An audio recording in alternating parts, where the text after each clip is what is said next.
पेशे खिदमत है तकदीर का लिखा और सखावत का अज्र। एक कहानी जो बड़ी सबक आमोज है, सदियों पुरानी बात है। कहा जाता है कि किसी जमाने में अलामूत नामी एक कदीम शहर वाक़ हुआ करता था। इसी शहर में एक तंग और सुनसान गली हुआ करती थी जिसे हारान कहा जाता था। इस गली में हमेशा अंधेरा छाया रहता था। दिन के वक्त भी सूरज की रोशनी गली तक पहुंचने में नाकाम रहती थी। ये गली अलामूत के दूसरे शहरों से अलग नजर आती थी। इस गली हारान के बारे में लोग अजीबो गरीब कहानियां सुनाया करते थे। कुछ कहते थे कि इस गली में जिन्नात का बसेरा है, तो कुछ इसे बदरूहों का ठिकाना कहा करते थे। अजीब बात यह थी कि इस गली के करीब एक कोने में एक फकीर रहा करता था जिसका नाम मंसूर था। मंसूर की जिंदगी निहायत सादा और दुख भरी थी। वो दिन भर शहर के बाजारों में भीख मांगता और शाम होते ही उसी अंधेरी गली के करीब अपने एक कच्चे से मकान में लौट आता। मंसूर कमजोर और ज़ईफ था, लेकिन दिल का बड़ा आली शख्स था। जब भी उसे जरूरत से ज्यादा खाना मिलता तो वो उसे दूसरे फकीरों में बांट दिया करता था। एक शाम की बात है जब अलामूत की गलियां सुनसान थी और बहने वाले हवा में अजीब सी सर्दी और ठंडी थी। मंसूर अपने मामूल के मुताबिक अपने घर की ओर लौट रहा था। अचानक उसकी नजर गली के बीचों बीच एक बोसीदा और पुराने से संदूक पर पड़ी। संदूक पर धूल मिट्टी जमी हुई थी और उस पर ऐसे निशानात थे जिनसे मालूम होता था कि ये संदूक बहुत पुराना है। मंसूर ने सोचा, आज से पहले मेरा यहाँ से गुजर होता रहा, लेकिन मैंने कभी ये संदूक यहाँ नहीं पाया। उसका दिल जोरों से धड़कने लगा। उसने गली में यहाँ वहाँ देखा, लेकिन उसे कोई नजर नहीं आया। सुनसान गली में एक अजीब सी खामोशी छाई हुई थी जिसे सिर्फ हवा की सरसराहट तोड़ रही थी। मंसूर हिम्मत जुटाकर आहिस्ता आहिस्ता उस संदूक के करीब पहुंचा। उसका गालिब गुमान था कि शायद ये संदूक किसी ने यहाँ छोड़ा है। हो सकता है इसमें कुछ कीमती चीजें मौजूद हो। लेकिन कुछ ही लम्हे में उसे ख्याल आया कि कहीं ये संदूक किसी आसिफ ज़दा चीज का हिस्सा तो नहीं, वरना ये संदूक इस गली में क्यों कोई रख जाएगा। बहुत वक्त बाद हिचकिचाते हुए मंसूर ने संदूक को हाथ लगाया। जैसे ही मंसूर ने संदूक के ढक्कन को उठाने की कोशिश की, संदूक में से एक आवाज गूंजी जो पूरी गली में गूंज रही थी। मंसूर, ये खजाना तुम्हारे नसीब का इम्तिहान है। अगर तूने इसे खोला तो ये तुम्हारी जिंदगी बदल सकता है, लेकिन याद रखना इसके साथ बड़ी बड़ी आजमाइशें भी जरूर आएगी। आवाज सुनते ही मंसूर खौफ के मारे पीछे हट गया। उसका दिल जोरों से धड़क रहा था। वो चाह रहा था कि वो यहाँ से भाग जाए, लेकिन उसके अंदर एक अजीब सी कशिश उसे संदूक के करीब होने पर मजबूर कर रही थी। उसने सोचा, क्या वाकई ये संदूक मेरी किस्मत बदल सकता है। मंसूर ने गहरी सांस ली और फैसला किया कि जो भी हो वो इस संदूक को जरूर खोलेगा। लेकिन मंसूर को ये पता नहीं था कि आखिर ये संदूक उसकी जिंदगी को किस तरह बदलेगा।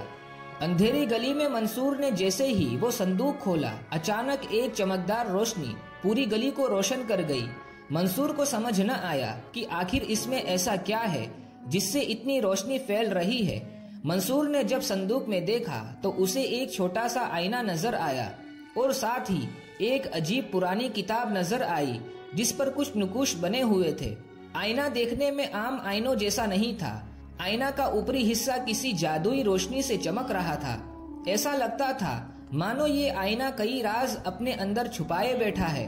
मंसूर ने आईना उठाया और जैसे ही उसने आईने के अंदर झांका तो उसे अपनी तस्वीर के पीछे एक अजीब सा मंजर दिखाई दिया। मंसूर ने देखा, एक बहुत हरा भरा जंगल है जिसकी शाखें हवा में फैली हुई है। साथ ही उस पत्तों से सुरीली और मध्यम आवाजें आ रही है।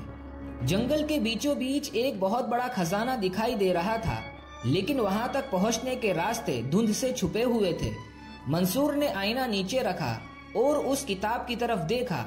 किताब के सफ़हात बहुत पुराने थे और उन पर एक अजीब जबान में कुछ लिखा हुआ था जिसे मंसूर पढ़ने में कासिर था। लेकिन जैसे ही मंसूर ने उस किताब को छुआ तो उस किताब के अल्फाज खुद ब खुद उसकी जबान में तब्दील हो गए। किताब की पहली इबारत पढ़ते ही मंसूर के कान में एक आवाज गूंजी जो कह रही थी, मंसूर, ये खजाना तुम्हारा हो सकता है, लेकिन इसके लिए तुम्हें दिल और दिमाग दोनों का इम्तिहान देना होगा। अगर तुमने लालच की तो सब कुछ खो दोगे, और अगर सही से अपने दिल और दिमाग का इस्तेमाल किया तो ये खजाना तुम्हें मालामाल कर देगा। मंसूर का दिल खौफ से भरा हुआ था। वो सोच रहा था, क्या ये मेरे लिए कोई आजमाइश है?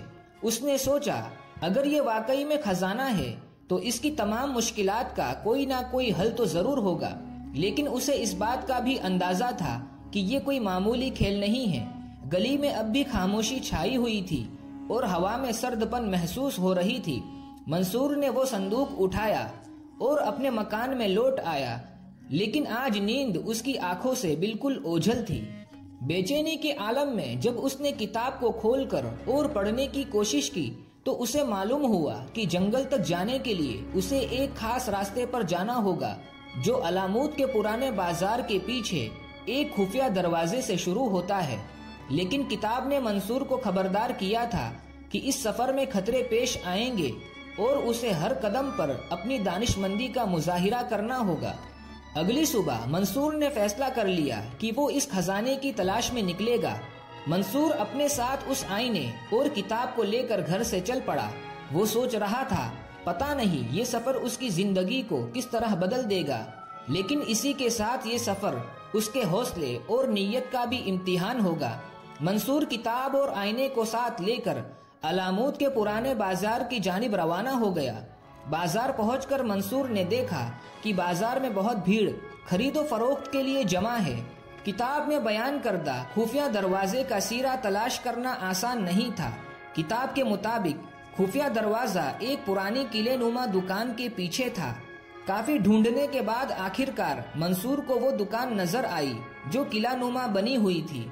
मंसूर जब उस दुकान के करीब पहुंचा तो उसे वहां एक दुकानदार नजर आया जिसकी आंखों में गहरी चमक थी।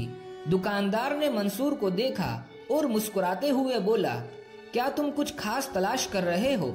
मंसूर ने झिझकते हुए जवाब दिया, जी मुझे एक रास्ता चाहिए जो इस किताब ने मुझे बताया है।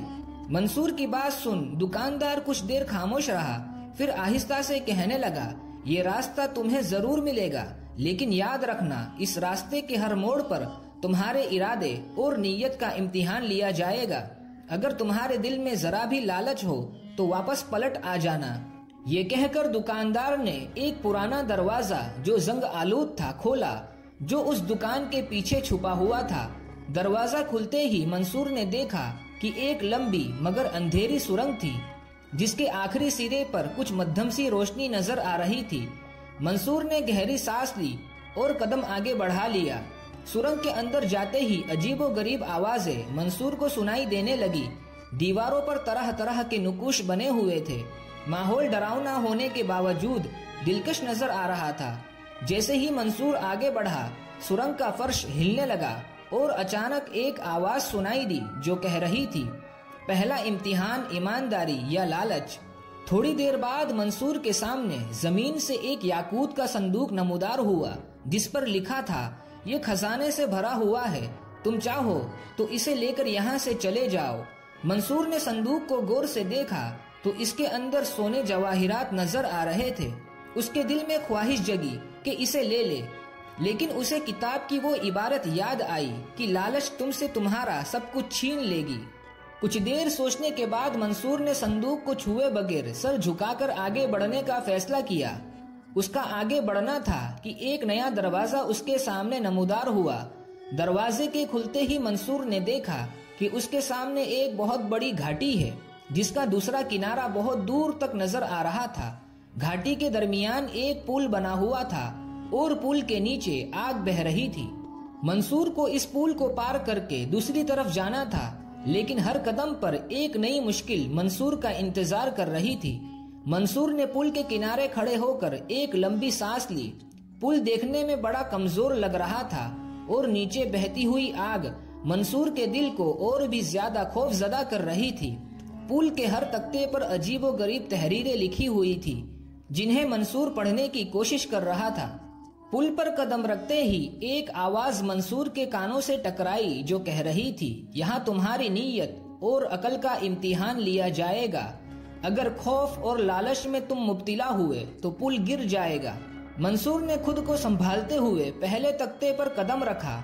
इस पर लिखा था, दो लोग तुम्हारी मदद के तलबगार है, लेकिन तुम सिर्फ एक की मदद कर सकते हो, तो बताओ तुम किसका इंतखाब करोगे? अचानक मंसूर के सामने दो तस्वीर जाहिर हुई। एक बूढ़ी औरत थी जिसके चेहरे पर बेबसी के आसार थे, और दूसरा एक जवान था जो जख्मी हालत में जमीन पर पड़ा था। मंसूर ने सोचा, अगर वो नौजवान को बचाता है तो हो सकता है वो शख्स अपनी जिंदगी में कई और लोगों की मदद करेगा। लेकिन बूढ़ी औरत की हालत भी रहम के काबिल थी। मंसूर ने चंद लम्हों के अंदर ही फैसला किया कि नौजवान को बचाना ही ज्यादा अक्लमंदी होगी। जैसे ही मंसूर ने ये सोचा, तख्ता रोशन हो गया और पुल का दूसरा हिस्सा उसके सामने खुल गया। अब मंसूर दूसरे तख्ते की ओर बढ़ा। उस पर लिखा था दौलत और सुकून। इसी के साथ दो रास्ते जाहिर हुए। एक रास्ते पर सुनहरी सिक्कों के ढेर लगे हुए थे, जबकि दूसरा रास्ता सुनसान और खामोश नजर आ रहा था। मंसूर को याद आया कि किताब में लिखा था दौलत आरजी है जबकि सुकून हमेशा के लिए है। बगैर किसी हिचकिचाहट के मंसूर ने सुकून के रास्ते का इंतखाब किया। जैसे ही मंसूर ने कदम आगे बढ़ाया, पुल का वो हिस्सा भी रोशन हो गया और तीसरा हिस्सा जाहिर हो गया। तीसरे हिस्से पर पहुंचते ही उसे आवाज सुनाई दी जो कह रही थी, अपना सबसे बड़ा खौफ बयान करो वरना पुल नीचे गिर जाएगा। मंसूर को ये इम्तिहान सबसे मुश्किल लगा। उसने पुल के नीचे बहती आग को देखा और अपने दिल में झांका। मंसूर ने अपनी आंख बंद की और बुलंद आवाज में कहा, मैं नाकामी से डरता हूँ और इस बात से कि मेरी मेहनत, मेरी कोशिशें सभी रायगा न चली जाए। ये कहते ही वो हिस्सा भी रोशन हो गया और पुल का आखिरी हिस्सा उसके सामने नमूदार हुआ, जिसे मंसूर ने जल्दी से पार कर लिया।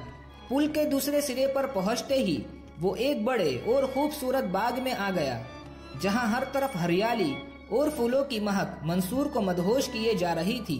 बाग के बीच में एक और संदूक रखा हुआ था। संदूक के करीब एक तख्ती पर लिखा हुआ था, यही तुम्हारा इनाम है, लेकिन याद रखना इसे दिल से कबूल करना होगा, न के लालच से। मंसूर ने जैसे ही संदूक को खोला तो इसके अंदर कीमती जवाहिरात, सोने के सिक्के और एक छोटा अजीब शीशे का मर्तबान रखा हुआ था। मंसूर ने जैसे ही उस मर्तबान को छुआ तो उसमें से रोशनी निकली जो सारे बाग में फैल गई। मंसूर को उस बूढ़े दुकानदार की आवाज सुनाई दी जो कह रहा था, यही तुम्हारी असल दौलत है और ये तुम्हें तुम्हारी नीयत के मुताबिक इनाम देगी। मंसूर ने उस मर्तबान को एहतियात से उठाया और संदूक बंद कर दिया। मंसूर जान चुका था कि ये खजाना उसकी ईमानदारी और हिम्मत की देन है। मंसूर मर्तबान को गौर से देखने लगा। उसके दिल में सवाल पैदा हुआ, क्या ये वाकई जादुई मर्तबान है? क्या ये वही इनाम है जिसकी तलाश में वो यहाँ तक आया है? बाग में बैठे बैठे मंसूर ने उस मर्तबान को खोलने की कोशिश की। इस बार उस मर्तबान से आवाज आई, सोच समझ कर खोलना, क्योंकि तुम्हारी नीयत ही फैसला करेगी कि तुम्हें क्या मिलेगा। आवाज सुनकर मंसूर कुछ देर खामोश हुआ और सबसे पहले उसने तमाम ख्वाहिशात और अपने ख्वाबों के बारे में सोचा। मंसूर अपने गांव और लोगों की मदद करना चाहता था, उनके दुख दर्द को दूर करना चाहता था, लेकिन उसके दिल में ये खौफ भी था कि ये ताकत कहीं उसे मगरूर, लालची और जालिम न बना दे। आखिरकार उसने हिम्मत की और मर्तबान का ऊपरी हिस्सा खोल दिया। उसके खुलते ही उसमें से धुआं निकलकर आसमान पर फैल गया। धुआं खत्म होने के बाद मंसूर के सामने एक नक्शा जाहिर हुआ। ये नक्शा किसी और खजाने का पता दे रहा था, लेकिन इस पर लिखा था, ये खजाना सिर्फ उनके लिए है जो दूसरों के लिए सोचते हैं। मंसूर ने नक्शा उठाया और उसे गौर से देखा। उस पर अजीब से निशानात बने हुए थे। उन्हें समझने के लिए मंसूर को एक अक्लमंद शख्स की जरूरत थी। थोड़ी ही देर में उसी बाग में एक दरवाजा नमूदार हुआ। उस दरवाजे के ऊपर लिखा था, ये दरवाजा सिर्फ उनके लिए ही खुलेगा जो सच्चाई के रास्ते पर है। मंसूर ने बगैर किसी डर के दरवाजे की तरफ कदम बढ़ाया। दरवाजे के करीब पहुंचते ही दरवाजा खुद ब खुद खुल गया। मंसूर उस दरवाजे से अंदर दाखिल हो गया। ये असल में एक गार थी जो अंधेरों में डूबी हुई थी। गार की दीवारों पर कई तरह के नक्शे बने हुए थे और जमीन पर कई फटी पुरानी बोसीदा किताबें और हड्डियां बिखरी पड़ी थी। मंसूर ने आगे कदम बढ़ाए। हर कदम के साथ गार की दीवारें करीब आती जा रही थी, जिससे मंसूर को सांस लेने में परेशानी होने लगी। कई घंटों की मेहनत के बाद वो गार के आखिरी कमरे में जा पहुंचा, जहां एक पत्थर पर एक बहुत ही ज़ईफ बूढ़ा बैठा हुआ था। बूढ़े शख्स के हाथों में एक चिराग था जिसकी रोशनी पूरे कमरे को रोशन कर रही थी। बूढ़े ने मंसूर को देखा और मुस्कुराकर कहा, तुम वही हो जिसके बारे में पेशन गोई की गई थी। ये चिराग तुम्हारी अमानत है, लेकिन याद रखना इसका इस्तेमाल सिर्फ दूसरों की भलाई के लिए करना। मंसूर ने एहतराम से चिराग को अपने हाथों में लिया और बूढ़े का शुक्रिया अदा किया। जैसे ही वो चिराग को लेकर बाहर निकला, उसने महसूस किया कि गार की तारीकी रोशनी में बदल रही है और उसका दिल सुकून से भर गया है।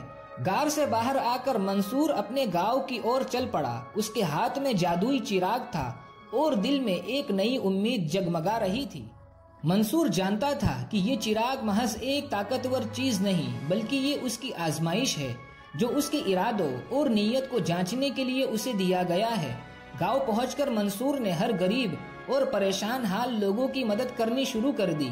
जो भी हीरे जवाहिरात वो अपने इस सफर से साथ लाया था, वो लोगों की भलाई में खर्च करने लगा। कुछ ही वक्त में उसकी सखावत की शोहरत पूरे गांव में फैल गई। बड़ी सी बड़ी परेशानी को वो उस चिराग के सामने खड़ा होकर दिल में सोचता, वो चीज उसके पास जाहिर हो जाती। लोगों को उसने अपने सफर का सारा हाल कह सुनाया और बताया कि किस तरह सारी मंजिलें तय करके उसने जादुई चिराग हासिल किया है। लेकिन ये चिराग दिलों की नीयत पर ही फैसला करता है। मंसूर के पास मौजूद चिराग की खबर पूरे गांव में फैल गई। हर कोई उससे अपनी मुश्किलात के हल की दरख्वास्त करने आता। कोई बीमार था, कोई कर्ज में डूबा हुआ था, तो किसी के पास खाने को कुछ न था। मंसूर हर एक की मदद करता रहा, लेकिन कुछ ही वक्त के बाद मंसूर ने महसूस किया कि हर दफा चिराग का इस्तेमाल उसे जिस्मानी तौर पर कमजोर करता जा रहा है। एक दिन गांव के सबसे ज्यादा लालची ताजिर जमाल ने मंसूर के पास आकर कहा, मुझे अपने लिए एक बड़ी हवेली और बेशुमार खजाना चाहिए। मंसूर ने उसे समझाया कि ये चिराग सिर्फ जरूरतमंदों के लिए है, लेकिन ताजिर ने इसरार किया और गुस्से से कहने लगा, अगर तुमने मेरी ख्वाहिश पूरी न की तो मैं तुम्हें सख्त सजा दूंगा। मंसूर ने चिराग की तरफ देखा और उससे कहा, ये चिराग तुम्हें उस चीज की ताकत दे सकता है जिसकी तुम्हें ख्वाहिश है, लेकिन लालच का अंजाम कभी अच्छा नहीं होता। ताजिर ने चिराग को जबरदस्ती छीनने की कोशिश की, लेकिन जैसे ही ताजिर ने चिराग को हाथ लगाया, उसमें से आवाज आई जो कह रही थी, लालच बुरी बला है। इसके बाद चिराग ने खुद को रोशन किया और एक तहरीर जाहिर हुई जिस पर लिखा था, ये चिराग सिर्फ उनके लिए है जो दूसरों की भलाई चाहते हैं। ये वाकया पूरे गांव के लिए एक सबक बन गया। लोग जान गए कि ताकत और दौलत सिर्फ उस वक्त मायने रखती है जब उसका इस्तेमाल नेकी के लिए किया जाए। मंसूर ने चिराग को अपने साथ रखा, लेकिन अब इसका इस्तेमाल सिर्फ इंतहाई जरूरत के वक्त किया। जल्द ही गांव में अमन और सुकून का दौर दौरा हो गया। लोग एक दूसरे की मदद करने लगे और गांव खुशहाल हो गया। मंसूर को हमेशा याद रखा गया, एक ऐसे शख्स के तौर पर जिसने अपनी नेक बख्ती और नेक नीयती से सबकी जिंदगी को बदल दिया। मंसूर की कहानी बताती है, हालात चाहे जितने भी नागवार क्यों ना हो, खुद पर एतमाद रखना और आगे बढ़ते रहना ही जिंदगी का असल मकसद है। दौलत मिलने के बाद भी खुद को झुकाए रखना और जरूरतमंदों की मदद करना ही असल इंसानियत है। लालच और खुदगर्जी इंसान को बर्बाद कर देती है, लेकिन नेक नीयती और खिदमत खल्क खुद को और दुनिया और आखिरत को भी संवार देती है। उम्मीद है कि ये कहानी आपको पसंद आई होगी। कमेंट में लालच और सखावत के बारे में अपनी राय जरूर शेयर करें और वीडियो को लाइक करके आगे शेयर जरूर कीजिए।